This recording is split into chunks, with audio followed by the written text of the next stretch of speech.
Hello, everyone. This is Brother Andrei reporting to you live in Washington, D.C. In Brother Andrei's podcast today, we are talking about the environmental issues with the trees.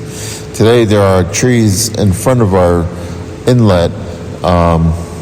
In front of our tree boxes, there is an inlet between Rhode Island Avenue and the next block. And in that inlet, there are 5 trees planted, newly planted recently this year. And yet they are dying, falling apart. And we have 5 each trees, or 6, if not 6 of these trees that are dying and poorly shaped and poorly cared for. They expected the neighbors to go near it, but obviously they were diseased, and they have some kind of Dutch elm, if not process of a Dutch elm pathogen that's within the area. This area in Bloomingdale neighborhood area has a lot of history of Dutch elm diseases, with the dogs peeing on the tree boxes or on the trees, the big ones especially. They are being cared for by Department of Environment through our DC government agencies, and they have been able to care for some of these trees with some, arboricultural, environmental cleaning, which they have done in the past. But now we have the residential areas that are being covered with Dutch elm disease, not just only the main Route 1 areas. We have seen a lot of the issues over by 1st Street and U Street Northwest. We can find that not just only motor carbons and trash and things like that, including debris, causing a big downfall for some of these trees, and then yet construction was also another issue that we had in the area with development of the pipelines underneath.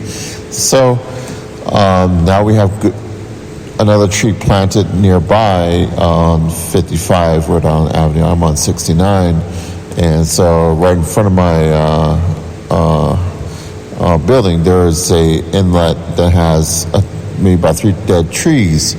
And so these 3 dead trees have tree trunks that are falling apart, including the branches and dangling about, and with dead leaves throughout the whole entire summer into the fall. It's no wonder anyone would think that someone would pick these trees up and plant new ones. And I would highly suggest Casey Trees, since I have worked with them in the past for a set of years. I have also done a lot of extensive work planting trees as well as identifying trees with them. Now there's a different procedure of identifying trees and caring for them through different sublet agencies. And so therefore I think that Casey Trees can do an outstanding job to plant good, healthy trees in this block. Not only that Casey Trees can be funded by the DC government with a grant to be able to perform such a duty to plant trees here on our block. So this is one of those situations where it's given an example of poor arboriculture, but at the same time it's given a grace a moment to see what things can work out towards the neighborhood to better the health of the neighborhood with good arboricultural agencies. So once again, the trees are sick. If you go around to the block on 1st Street and U, there are the tree trunk areas of those older planted trees are very well cared for. But until this year, I noticed that there was Dutch elm diseases around the trunks of these trees, and so there is an issue with Dutch elm, and that is when dogs poo and pee, they cause a hysteria of Dutch elm with some of the fungal issues that some of these dogs with diseases have. And so I noticed one dog on about 2 houses next up was a little bit ill-shaped and seemed like it was a racing dog being preserved by care of a neighbor. And so that neighbor is very concerned about the dog, and she's thinking about, her health as well as the owner. And so, given that situation with that person, I ran across her when she first moved in, and yet she felt, very timid, and yet she expressed her virtual display of her concerns. And I'm not here to propagate her intellectual property or anything like that. This is more about these trees, which need more the care support, which I believe I should be protecting, not just only the trees, but also the air and the water, and also the land. Especially the soil is being very regenerative after the construction of the area, and then also after when they resoil the inlet. And so when they resoil the inlet, there are some issues with the soil, So what they did is they added a ground partial of a layer of rocks all across the inlet, and then they added soil on top, and then they added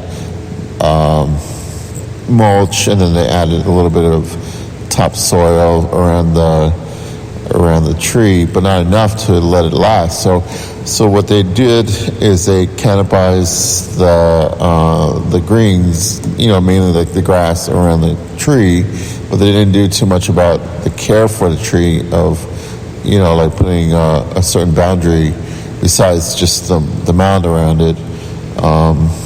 I think that's thoughtful, but they might want to use some stones to go around the tree mounds, and so that way they can protect the tree from being hit or disturbed by dogs and things like that.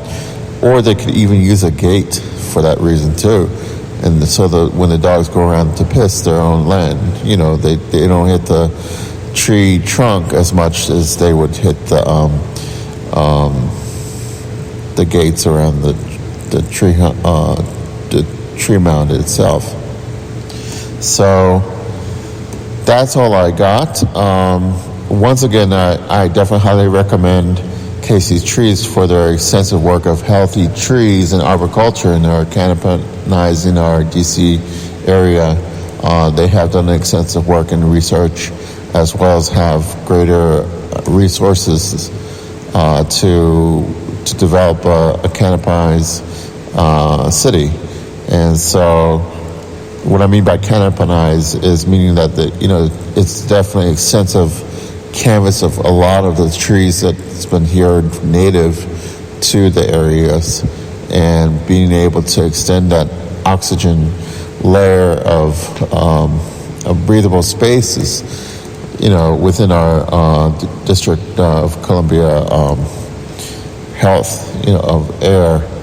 And so the only problem that we do face is right now is the motors that are running through back and forth, going through traffic, and the construction workers with their trucks going further stops at North Capitol and First Street.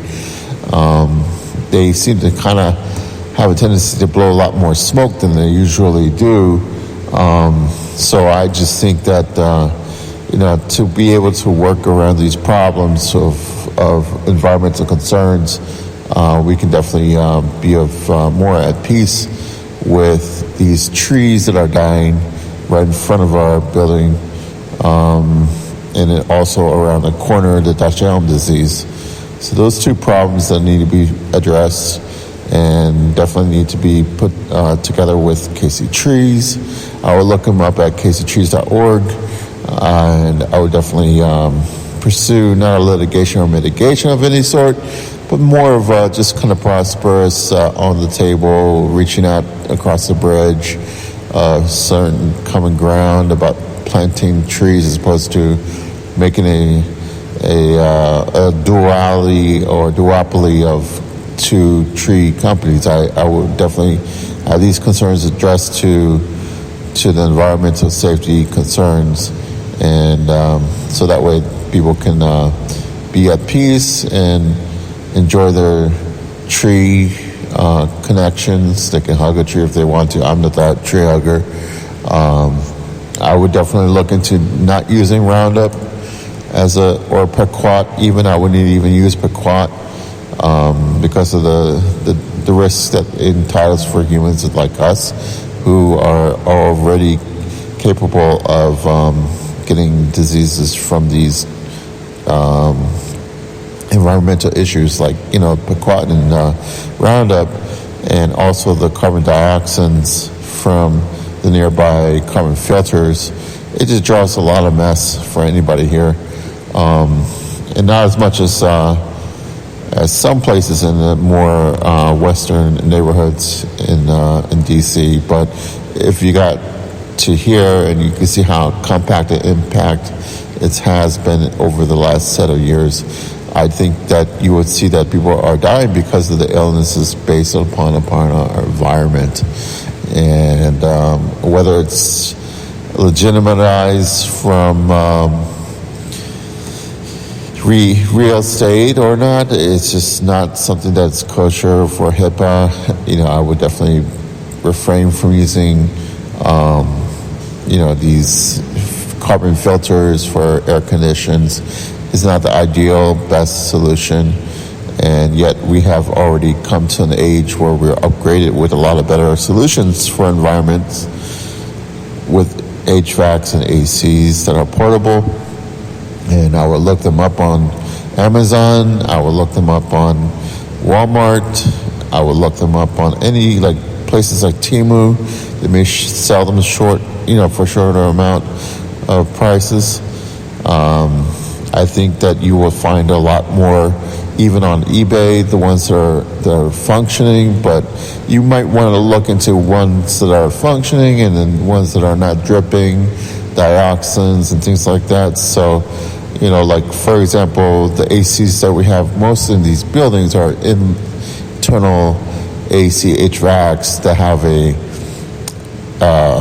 carbon filter box outside of the back or in the front of their buildings. But I think that that's not the way to go. Once again, I definitely recommend to get a portable AC that works functionally as longer than these breakdowns of these dioxins that are in the back or in the front of the building in the alley. It seeps into our environments, and we all get sick because of that, and then we don't want to get sick. So it's better to get something that's eco-friendly and that helps these trees to grow, because in the past these trees were growing sufficiently with the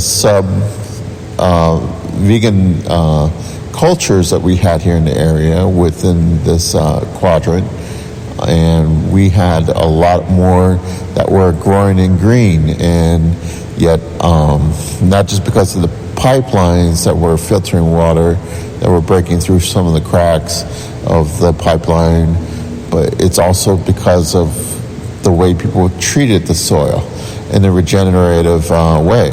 And so therefore I would definitely highly suggest to use portable HVACs, ACs, and not the ones that are kind of breathing out dioxins, but the ones that are eco-friendly, that are using ice and water, for example. I would definitely use those as opposed to the ones that are not going to be helpful or that are going to be harmful to the environment in the neighborhood. And so those investments are very, very well provided on eBay, Amazon. If not on eBay, at this time of the year, I would suggest to look into Amazon and Walmart, and to look into further things that they have, like eco-friendly, portable ACs, eco-friendly portable HVACs, or eco-friendly portable heaters. That are like ground heaters. Those are like floor heaters, they call it. If you look at those heaters, they definitely provide a lot more heat if you're careful enough not to bump into them, etc. They don't blow up, but I would just definitely,